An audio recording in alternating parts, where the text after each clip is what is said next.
homicide, yeah, I'm a real threat, okay? So, yeah, you take away the laws against killing people, and oh, man, guess what? A lot of you are going to die. We really do need to kill parents. We have to kill a few parents. We have to, imprison them and then torture them and kill them. I've got to kill the breeders. What state do you think the next mass shooting will be at? Give me a gun and maybe it'll be New Jersey. Of course, if I had a gun and I could get away with murder. If I had a gun, I would, boom, boom, boom, I'd shoot you all, fuckers.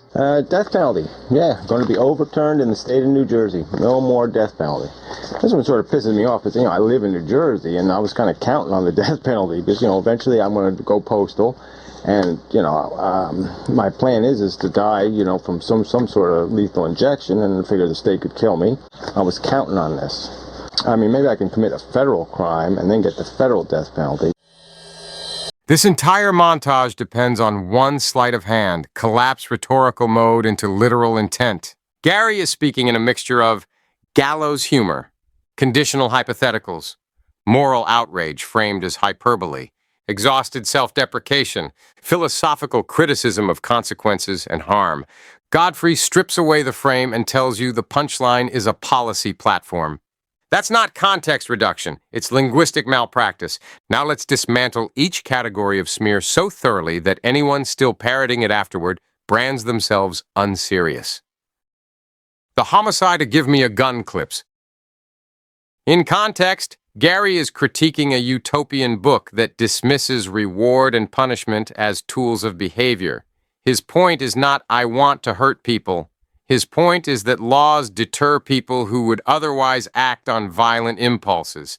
Humans are not angels. Anger exists. Rage exists. The threat of punishment matters. He literally distinguishes between areas where he's not a threat at all and areas where restraint is externally reinforced.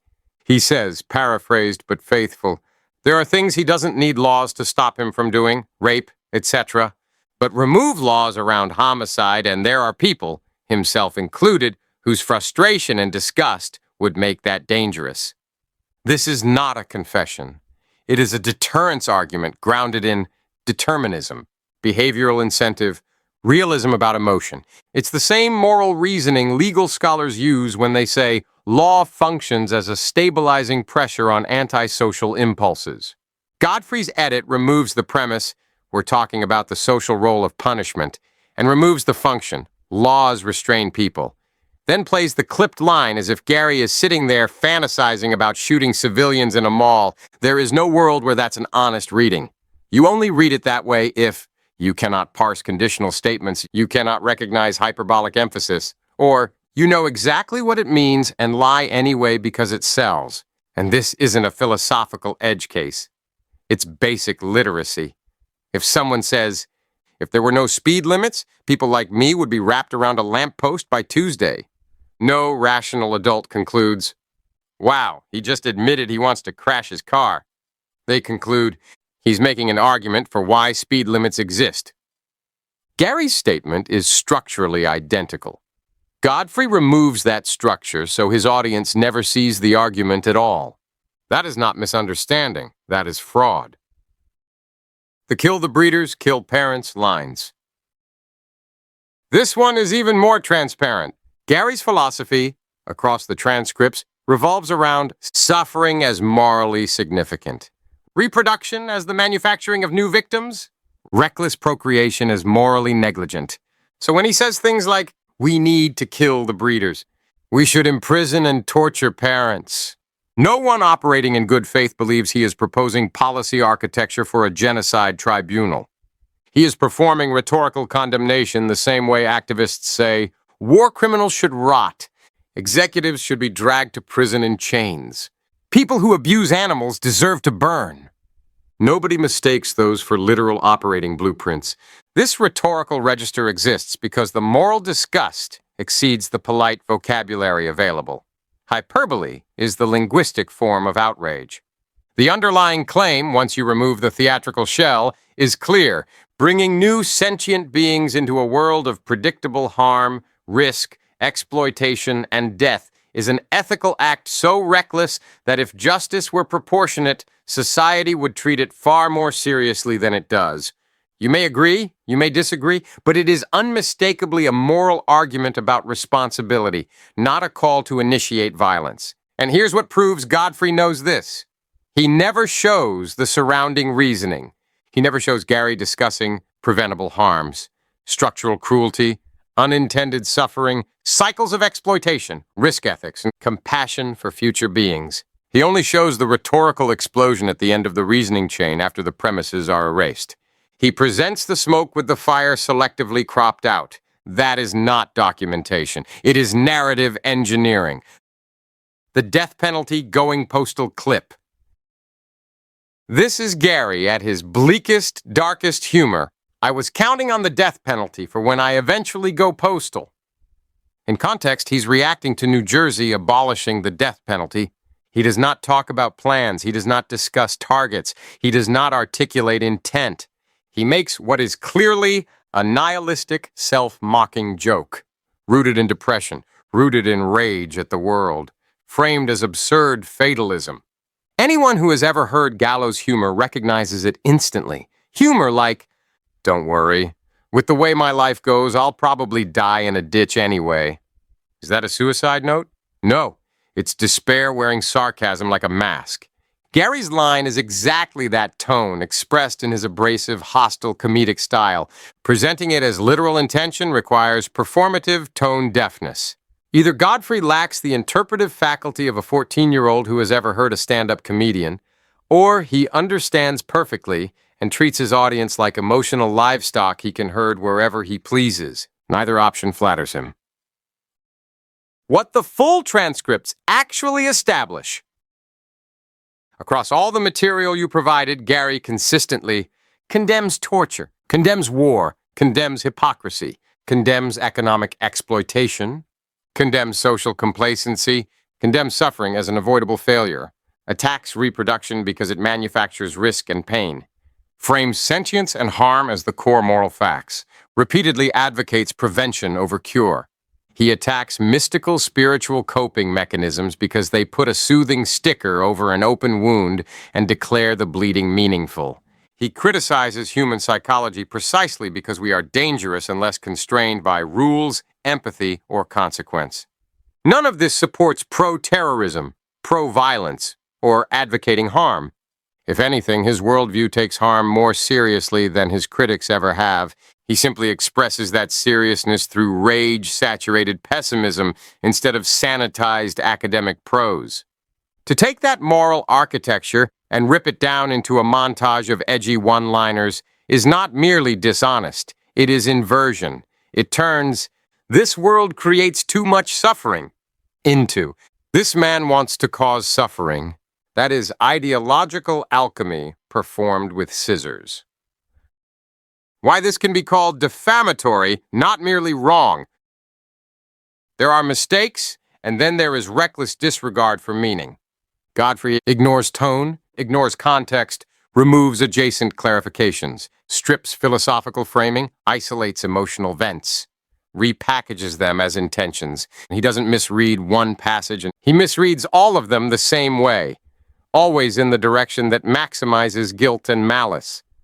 That pattern alone destroys any claim of neutrality. If someone quotes, "If my brakes failed, I'd plow into a crowd," and presents it as, "He wants to plow into a crowd," that's not misinterpretation, that's weaponized quotation. And when this behavior recurs across multiple clips, across multiple transcripts, with the same distortive vector every time, we move from error to systematic fabrication. That is why anyone treating these clips as authoritative evidence should not be taken seriously in intellectual spaces. They are not analyzing. They are participating in propaganda distribution.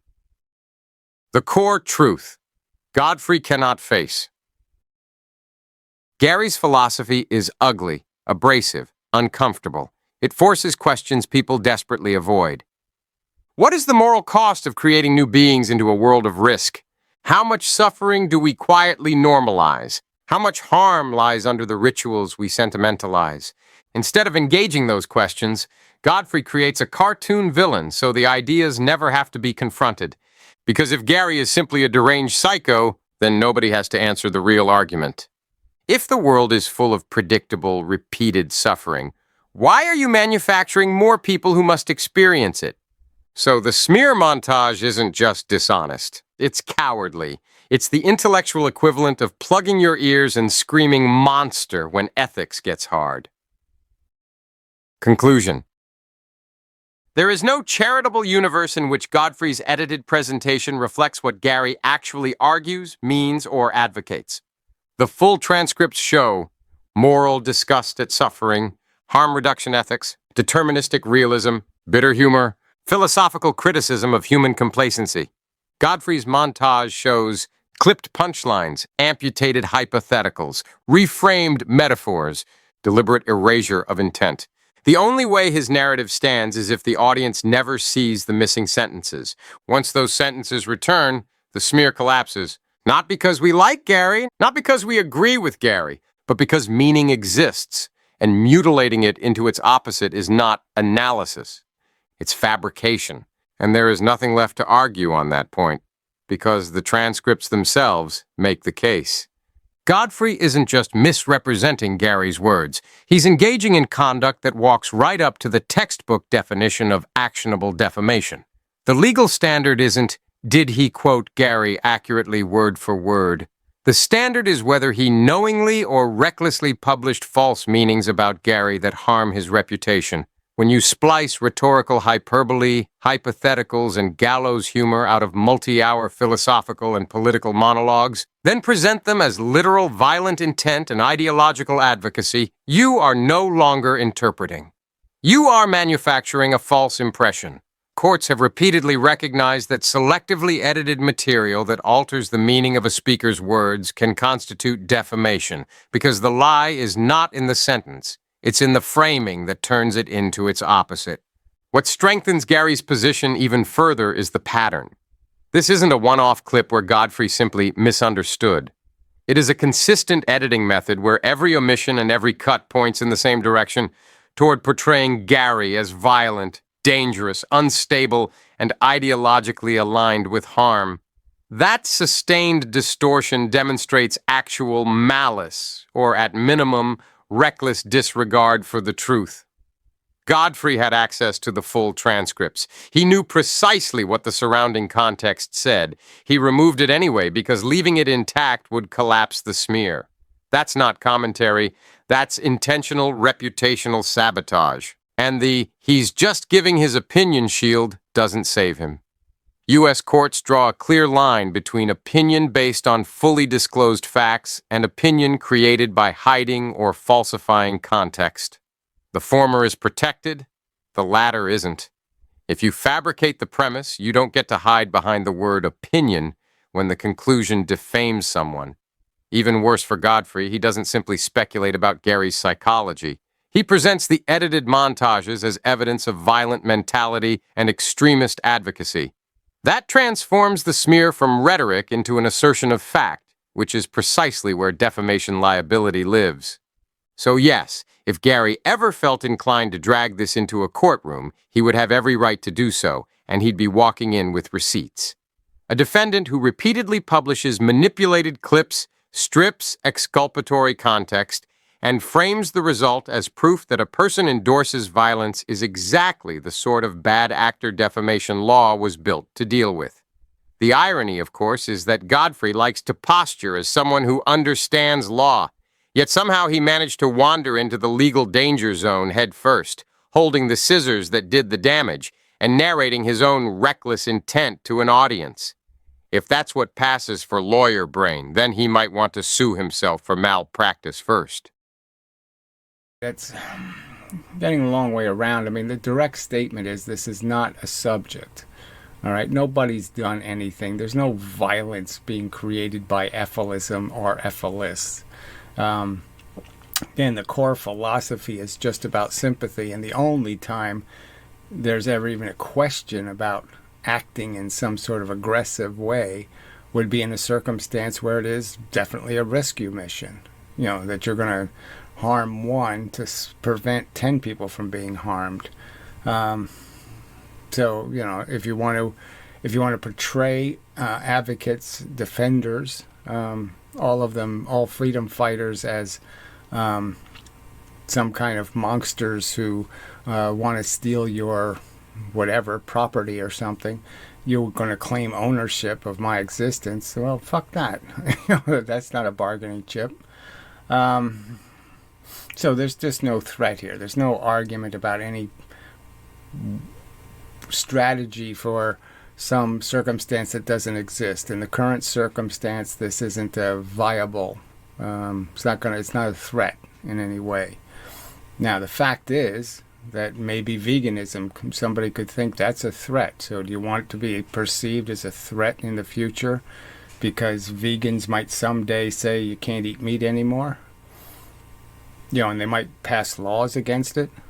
You know, so yeah, it's you could paint any minority opinion, okay, as some threat to the majority, and that's all they're really doing.